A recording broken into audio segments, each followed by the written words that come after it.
So இன்னைக்கான comparison MT-15 vs Duke 125. என்னடி இது? ஆமா, அது 150, இது 125. இதுல என்ன கம்பேரிஷன் அப்படின்னு கேக்குறீங்களா? கம்பேர் பண்றதுக்கு ஒரு சில ரீசன் இருக்கு. இதுவும் 6 speed gear box, liquid cooling system இருக்கக்கூடிய இன்ஜின் தான். அதே சமயத்துல ரெண்டுமே ஒரு நேக்கட் ஸ்போர்ட்ஸ் கேட்டகரியில தான் வருது. அது மட்டும் இல்லாம இந்த கம்பேரிஷன் பண்றதுக்கான முக்கியமான ரீசன் என்ன அப்படின்னு கேட்டீங்கன்னா, டியூக் 125ஓட ப்ரைசிங் எக்ஸ்ஷோரூம் காஸ்ட் 1,81,000 ரூபா.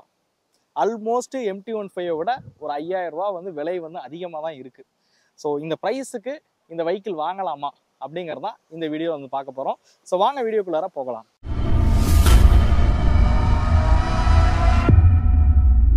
So special thanks to KTM Thanjavur and தேஷ்னி யமகா. ஸோ இவங்கள ரெண்டு டீலரோட காண்டாக்ட் டீட்டெயில்ஸ் நான் டிஸ்கிரிப்ஷனில் கொடுத்துருக்கேன். ஸோ வேணுன்றவங்க மறக்காமல் அவங்கள காண்டாக்ட் பண்ணுங்கள். ஸோ இந்த வீடியோ எடுக்க வெஹிக்கிள் கொடுத்த அந்த ரெண்டு டீலர்ஷிப்புக்கும் மிகப்பெரிய நன்றியை நான் தெரிவிச்சுக்கிறேன். ஓகே, ரெண்டு வண்டியுமே வந்து யங்ஸ்டருக்கு பிடிச்சமான ஒரு பைக் அப்படின்னு தான் சொல்லியே ஆகணும். ஸோ MT-15 இருக்கட்டும், டியூக்காக இருக்கட்டும், யங்ஸ்டருக்கு ரொம்ப பிடிச்ச பைக் அப்படின்னு தான் சொல்லி ஆகணும். ஓகே, ஃபர்ஸ்ட் டிசைன்ல இருந்தே ஆரம்பிக்கலாம் அப்படின்னு நினைக்கிறேன். எப்போதும் சொல்றதா டிசைன் வந்து சப்ஜெக்டிவ் அப்படிங்கிறது தான். பட் டிசைன்ல இருக்கக்கூடிய ஒரு சில விஷயங்களை மட்டும் வந்து பார்ப்போம். ஸோ ரெண்டுமே வந்து நேக்கட் ஸ்போர்ட்ஸ் கேட்டகரியில் இருக்கக்கூடிய ஒரு பைக்கிள் தான். ஃபியூல் டேங்க்லாம் பார்த்தீங்க அப்படின்னா பார்க்க கொஞ்சம் சிமிலராக இருக்கிற மாதிரியே இருக்கும்னு சொல்லலாம். இந்த டேங்க்லாம் பார்த்தீங்க அப்படின்னா ஸோ MT-ல பார்த்தீங்க அப்படின்னா 11 லிட்டர் ஃபியூல் டேங்க் கெப்பாசிட்டி வந்து கொடுத்துருக்காங்க. ஃபுல்லாமே வந்து ஃபைபர் டேங்க்ஸ் தான் வந்து கொடுத்துருக்காங்க. சைடு பேனல்ஸு டேங்க் எல்லாமே ஃபைபரில் இருக்கிற மாதிரி கொடுத்துருக்காங்க. டியூக் பொறுத்த வரைக்கும் 13 லிட்டர் இருக்கக்கூடிய மெட்டல் டேங்க் வந்து பயன்படுத்திருக்காங்க. 13.5 லிட்டர் இருக்கக்கூடிய மெட்டல் டேங்க்கு சைடில் வந்து பிளாஸ்டிக் ஃபேரிங்ஸ் இருக்கிற மாதிரி வந்து கொடுத்துருக்காங்க. எனக்கு பர்சனலி சொல்லணும் அப்படின்னா சைட் ப்ரொஃபைல் பார்க்கறதுக்கு வந்து டியூக் 125 வந்து ரொம்ப பிடிச்சிருக்கு. சாரி, டியூக்குன்னு போட்டிருக்கிறது அந்த 125 எழுதி இருக்கிறதெல்லாம் வந்து பார்க்க ரொம்பவே சூப்பராகவே இருக்குது அப்படின்னு சொல்லுவேன். ஸோ ஹெட்லைட் விஷயத்துக்கு வந்தீங்க அப்படின்னா MT-ல வந்து LED ஹெட்லைட் செட்டப் வந்து பயன்படுத்தியிருக்காங்க. DRLs இருக்கிற மாதிரி வந்து கொடுத்துருக்காங்க. இப்போ டியூக் 125ல ஹாலோஜன் ஹெட்லைட்ஸ் வந்து கொடுத்துருக்காங்க. 2024ல் ஹாலோஜன் ஹெட்லைட்டா அப்படிங்கிற மாதிரி தான் இருக்குது. ஸோ ஹாலோஜன் ஹெட்லைட்ஸ் கொடுத்துருக்காங்க. LED DRLs வந்து கொடுத்துருக்காங்க. ரெண்டு வெஹிக்கிள்லையுமே வந்து LED இண்டிகேட்டர் கொடுக்குறாங்க, LED டைல் லைட்ஸ் வந்து கொடுக்குறாங்க. MT-ல ஆக்சுவலாக பார்த்தீங்கன்னா இது டீலக்ஸ் மாடலு. இதில் வந்து ப்ளூடூத் ப்ளஸ் LED இண்டிகேட்டர் வந்து இருக்கும். பேசிக் மாடல் போனீங்கன்னா LED indicator and Bluetooth connectivity இருக்காது. ஸோ அப்படியே டிசைனில் இன்னொரு மாற்றம் அப்படின்னு கேட்டிங்கன்னா டியூக் 125ல பார்த்தீங்க அப்படின்னா அண்டர்பில்லி எக்ஸாஸ்ட் வந்து கொடுத்துருக்காங்க. எக்ஸாஸ்ட் நோட் எப்படி இருக்குது அப்படின்றத கேட்டுருவோமா?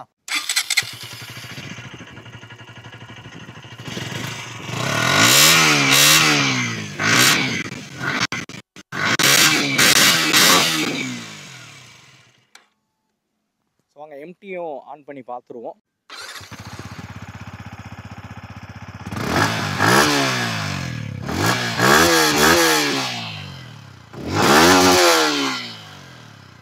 ஸோ எக்ஸாஸ்ட் நோட் கேட்டிருப்பீங்க. ஸோ எப்படி இருக்கு, எதோட எக்ஸாஸ்ட் நோட் உங்களுக்கு பிடிச்சிருக்கு அப்படிங்கிறத மறக்காம கமெண்ட் பண்ணுங்க. ஓகே, அடுத்ததாக பார்த்தீங்க அப்படின்னா வீல்ஸ் பொறுத்த வரைக்கும் ரெண்டுமே வந்து கான்ட்ராஸ்டான கலர் இருக்கிற மாதிரி வந்து பயன்படுத்தியிருக்காங்க.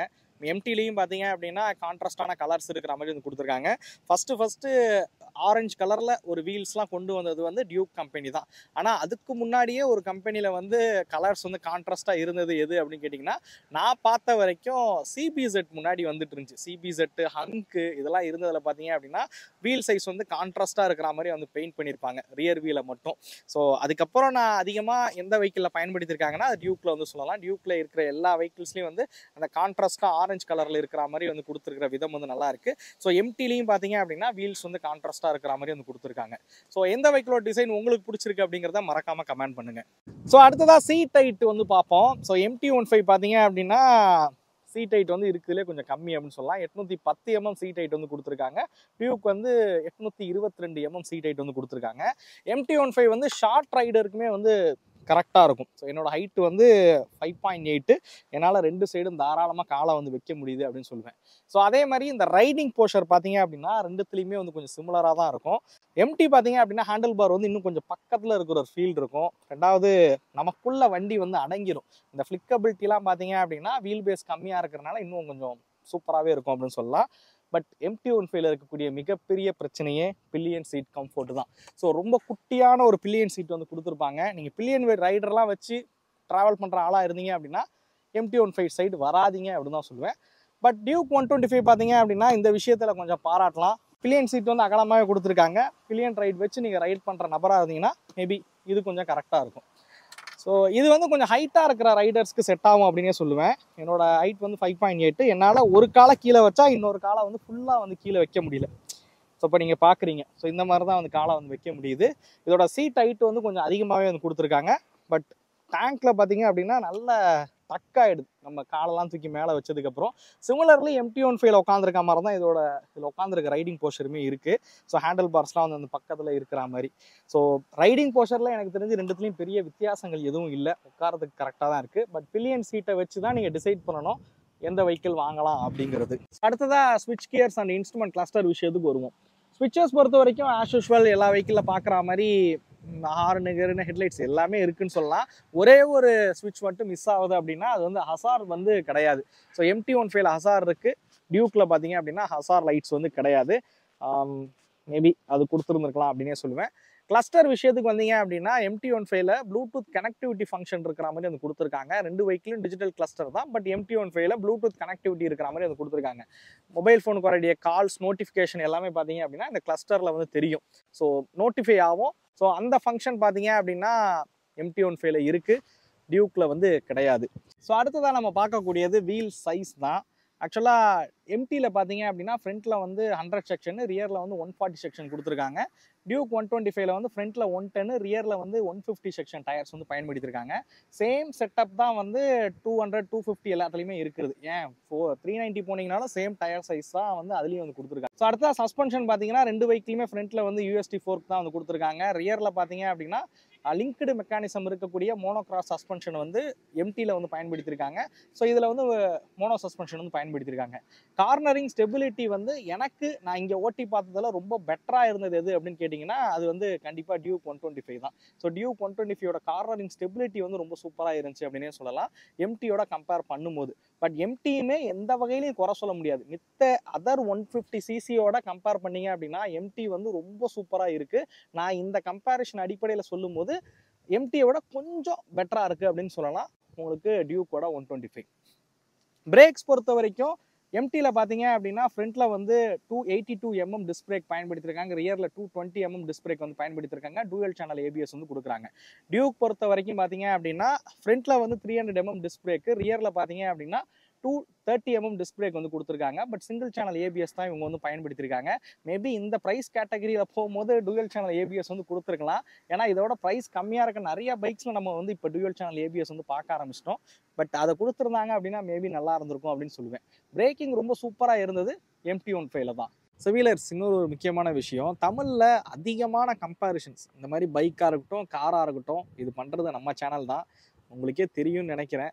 ஸோ அதனால் கொஞ்சம் சேனலுக்கு சப்ஸ்கிரைப் பண்ணி சப்போர்ட் பண்ணுங்கள். இந்த மாதிரி ஆட்டோமொபைல் கண்டென்ட் விரும்பக்கூடிய நபர்களுக்கு நம்ம சேனலை வந்து ஷேர் பண்ணுங்கள். ஏன்னா நிறைய கஷ்டப்பட்டு கம்பேரிஷன்ஸ் வந்து மேக் பண்ணுறோம். அது 10,000 15,000 போகும்போது ரொம்ப வலிக்குது. அதனால தான். ஸோ ஃபைனலாக இன்ஜின் தான். ஸோ MT-15 பார்த்தீங்க அப்படின்னா ஒரு 155cc கொண்ட இன்ஜின் வந்து கொடுத்துருக்காங்க. அதிகபட்சமாக பார்த்தீங்க அப்படின்னா 18.4 PS பவரும் 14.1 நியூட்டன் மீட்டர் டார்க் வந்து ப்ரொடியூஸ் பண்ணுற வகையில் MT-15 வந்து உருவாக்கியிருக்காங்க. டியூக் 125 பொறுத்த வரைக்கும் ஒரு 125cc கொண்ட இன்ஜின் 124.7cc கொண்ட இன்ஜின் வந்து கொடுத்துருக்காங்க. அதிகபட்சமாக பார்த்தீங்க அப்படின்னா 14.5 PS power 12 newton metre torque வந்து ப்ரொடியூஸ் பண்ணுற வகையில் டியூக் 125 வந்து உருவாக்கியிருக்காங்க. ரெண்டுத்துலையுமே 6 ஸ்பீட் டிரான்ஸ்மிஷன் தான், லிக்விட் கூலிங் சிஸ்டம் தான் வந்து பயன்படுத்தியிருக்காங்க. ஸோ வெஹிக்கிளோட வெயிட் பார்த்தீங்க அப்படின்னா டியூக் வந்து MT-யோட அதிகம், கிட்டத்தட்ட 159 கிலோ வெயிட் வந்து கொடுத்துருக்காங்க. MT வந்து 141 கிலோ தான் வந்து வெயிட் வந்து இருக்குது. ஸோ பவர் டு வெயிட் ரேஷியோன்னு பார்க்கும்போதே புரியுது. ஸோ எது பவர்ஃபுல்லாக இருக்கும் அப்படின்றது உங்களுக்கு தெரிஞ்சிருக்கும். ஸோ டியூக்கை விட பார்த்தீங்க அப்படின்னா MT தான் வந்து நல்ல ஒரு பவர்ஃபுல் மிஷின் அப்படின்னே சொல்லலாம். பட் டியூக் 125 வந்து ஒரு நார்மல் 125cc பைக் ஓட்டுற மாதிரியே இருக்காது. நீங்கள் வண்டி எடுத்து ஓட்டி பார்த்தீங்க அப்படின்னா ஸோ பவர் டெலிவரிலாம் வந்து நல்ல லீனியராக பவர் டெலிவரி பண்ணுது. ஸோ அந்த விதத்தில் வந்து பாராட்டலாம். நீங்கள் MT-யோட கம்பேர் பண்ணாமல் ஒரு நார்மலான ஒரு ஹை அண்ட் ஒரு 125cc பைக்காக வந்து பார்த்தீங்க அப்படின்னா உங்களுக்கு ஹைவே க்ரூசிங்க்கு 100ல் தாராளமாக வந்து க்ரூஸ் பண்ண முடியுது. லீனியரான ஒரு பவர் டெலிவரியாக இருக்கட்டும், இந்த மாதிரியான விஷயங்களில் வந்து டியூக்கை வந்து பாராட்டலாம் அப்படின்னு சொல்லலாம். பட் இந்த கம்பேரிஷன் அடிப்படையில் பார்க்கும்போது டியூக் 125 விட MT தான் வந்து பவர்ஃபுல் மிஷினாகவே இருக்குது. ஸோ MT-யோட இந்த இனிஷியல் டார்க் வந்து ரொம்ப சூப்பராக வந்து பண்ணியிருக்காங்க. கொஞ்சம் அக்ரெசிவாகவே இருக்குது அப்படின்னு சொல்லலாம். அதே மாதிரி டாப் அண்ட் பர்ஃபார்மன்ஸும் பார்த்தீங்க அப்படின்னா டியூக்கை விட எம்டியோட டாப் அண்ட் பர்ஃபார்மன்ஸ் ரொம்ப சூப்பராக இருக்குது. ஸோ இந்த வெஹிக்கிளால் ஒரு 120 போக முடியும் அப்படின்னா தாராளமாக எம்டியால் ஒரு 135 வரைக்கும் வந்து போக முடியும். 15 கிலோமீட்டர் வேகம்ன்றது 10லேருந்து 15 கிலோமீட்டர் வேகம் டாப் ஸ்பீடில் பார்த்தீங்க அப்படின்னா எம்டி தான் வந்து அதிகமாக வந்து போகும். ஸோ அதே மாதிரி வெஹிக்கிளோட ரைட் அண்ட் ஹேண்ட்லிங் டியூக்கில் வந்து பெட்டராக வந்து பண்ணியிருக்காங்க. பிரேக்கிங் எம்டியில் வந்து ரொம்ப சூப்பராக வந்து பண்ணியிருக்காங்க. எம்டியில் வந்து ட்ராக்ஷன் கண்ட்ரோல் கொடுக்குறாங்க, பட் டியூக்கில் வந்து ட்ராக்ஷன் கண்ட்ரோல் வந்து கிடையாது. பட் 125cc ட்ராக்ஷன் கண்ட்ரோல் தேவையில்லை அப்படின்னு சொல்லலாம். ஏன்னா அவ்வளோ பவர்ஃபுல்லாக ஒரு மிஷின் இல்லை இந்த வண்டியை பொறுத்த வரைக்கும். பட் கொடுக்கலன்றது உண்மைதான், ஏன்னா இதில் கொடுத்துருக்காங்க, அதில் வந்து கொடுக்கல. ஸோ அடுத்ததாக கிரவுண்ட் கிளியரன்ஸ் எம்டியில் வந்து 170 mm, டியூக்கில் வந்து 155 mm கிரவுண்ட் கிளியரன்ஸ் கொடுத்துருக்காங்க. அண்டர்பிலி எக்ஸாஸ்ட் வேறு. பட் நான் டெஸ்ட் பண்ண வரைக்கும் எங்கேயும் அடிப்படலை, இருந்தாலும் நான் அதை பற்றி எதுவும் சொல்ல விரும்பலை. ஸோ ஃபைனலி எல்லாரும் கேட்கக்கூடியது மைலேஜ் அண்ட் ப்ரைஸிங் தான். மைலேஜ் பொறுத்த வரைக்கும் டியூக் 125 ஒரு 40லேருந்து 45 கிலோமீட்டர் மைலேஜ் கொடுக்கும். எம்டி வந்து 50லேருந்து 55 கிலோமீட்டர் வரைக்கும் மைலேஜ் அப்படிங்கிறது வந்து கொடுக்கும். ஸோ மைலேஜ் விஷயத்துலையும் எம்டியை பாராட்டலாம் அப்படின்னு சொல்லுவேன். ஸோ ஃபைனலி ப்ரைஸிங் விஷயத்துக்கு வருவோம். ஸோ எம்டி பார்த்தீங்க அப்படின்னா பேஸ் மாடல் வந்து 169 வருது, டீலக்ஸ் மாடல் வந்து 174 வருது. நம்ம இதுவே ஓவர் ப்ரைஸிங் அப்படின்னு கதறிக்கிட்டு இருக்கோம். டியூக்கை என்ன சொல்லன்னு எனக்கு தெரியல. 1,81,000 பார்த்தீங்க அப்படின்னா எக்ஸ்ஷோரூம் காஸ்ட்டில் வந்து ப்ரைஸ் பண்ணியிருக்காங்க. நான் சொன்ன ரெண்டுமே வந்து எக்ஸ்ஷோரூம் காஸ்ட்டு தான், ஆன் ரோட் காஸ்ட்டு கிடையாது. ஸோ ப்ரைஸ் வந்து ரொம்ப அதிகமாக தான் இருக்குது டியூக் 125 பொறுத்த வரைக்கும். மேபி இன்னும் கொஞ்சம் ப்ரைஸ் கம்மியாக இருந்துருந்தா பெட்டராக இருக்கும் அப்படின்னே சொல்லுவேன். ஸோ அட்லீஸ்ட் ஒரு 15,000 இன்னும் கொஞ்சம் கம்மி பண்ணியிருந்தாங்க அப்படின்னா மேபி இந்த ப்ரைஸ் பாயிண்ட்டுக்கு வந்து ஓகேவாக இருக்கும் அப்படின்னே சொல்லலாம். இந்த ப்ரைஸ் உங்களுக்கு ஓகேவா என்ன அப்படிங்கிறத மறக்காமல் கமெண்ட் பண்ணுங்கள். அதே மாதிரி டியூக் 125ல இந்த ஒரு கலர் தான் இப்போதைக்கு வந்து அவைலபிளாக இருக்குது. மல்டிபிள் கலர் ஆப்ஷன்ஸ் இப்போதைக்கு வந்து கிடையாது. பட் எம்டியில் பார்த்தீங்க அப்படின்னா மல்டிபிள் கலர் ஆப்ஷன்ஸ் வந்து கொடுக்குறாங்க. ஸோ வேணுன்ற கலரில் வந்து நீங்கள் தாராளமாக வந்து பர்ச்சேஸ் பண்ண முடியும். ஸோ ஃபைனலாக சொல்லணும் அப்படின்னா நமக்கு ரெண்டு வண்டியுமே கொஞ்சம் ப்ரைஸ் அப்படிங்கிறது அதிகமாக தான் இருக்குது. நான் ஒத்துக்கிறேன், நான் இல்லைன்னு சொல்லலை. பட் ஒரு ப்ரீமியம் கேட்டகரியில் தான் இந்த ரெண்டு வெஹிக்கிளையுமே வந்து பிளேஸ் பண்ணியிருக்காங்க அப்படின்னு சொல்லலாம். டியூக்கில் இன்னும் ஒரு சில ஃபீச்சர்ஸ் எல்லாம் வந்து கொடுத்துருந்தாங்க அப்படின்னா நல்லாயிருக்கும் அப்படின்னே சொல்லுவேன். இந்த ப்ளூடூத் கனெக்டிவிட்டி இருக்கிற மாதிரி இன்ஸ்ட்ருமெண்ட் கிளஸ்டராக இருக்கட்டும், அதே மாதிரி எல்இடி ஹெட்லைட் செட்டப்பாக இருக்கட்டும், இந்த மாதிரியான சின்ன சின்ன விஷயங்களை அப்கிரேட் பண்ணியிருந்தாங்க அப்படின்னா மேபி இன்னும் நல்லாயிருக்கும் அப்படின்னு சொல்லுவேன். இவங்க பிளேஸ் பண்ணுற அந்த ப்ரைஸ் கேட்டகரிக்கு மெயினாக டூயல் சேனல் ஏபிஎஸ் கொடுத்தாங்கன்னா நல்லாயிருக்கும். ஸோ இந்த ரெண்டு வெஹிக்கிள் யாருக்கானது? ஸோ மேக்ஸிமம் சிட்டிக்குள்ளே தான் நான் வெஹிக்கிள் வந்து ஓட்டுவேன். சிட்டிக்குள்ளே ஃப்ளிக்கபிலிட்டி ரொம்ப முக்கியம் அப்படின்றவங்க தாராளமாக ரெண்டுத்தில் எதை வேணாலும் வந்து வாங்கலாம் அப்படின்னு சொல்லுவேன். அப்பப்போ லாங் ரைட்ஸ் வந்து போவீங்க, ஒரு 100ல் தான் க்ரூஸ் பண்ணுவீங்க அப்படின்ற பட்சத்தில் ரெண்டு வண்டியுமே வந்து போகலாம். பட் டாப் ஸ்பீடுன்றது எம்டியில் தான் வந்து கொஞ்சம் அதிகம். ரெண்டுத்துலேயுமே கூலிங் சிஸ்டம் வந்து லிக்விட் கூலிங் சிஸ்டம் தான் கொடுத்துருக்காங்க. ஸோ லாங் ரைட்ஸுக்கு ஏற்ற வெஹிக்கிள் அப்படின்னே சொல்லலாம்.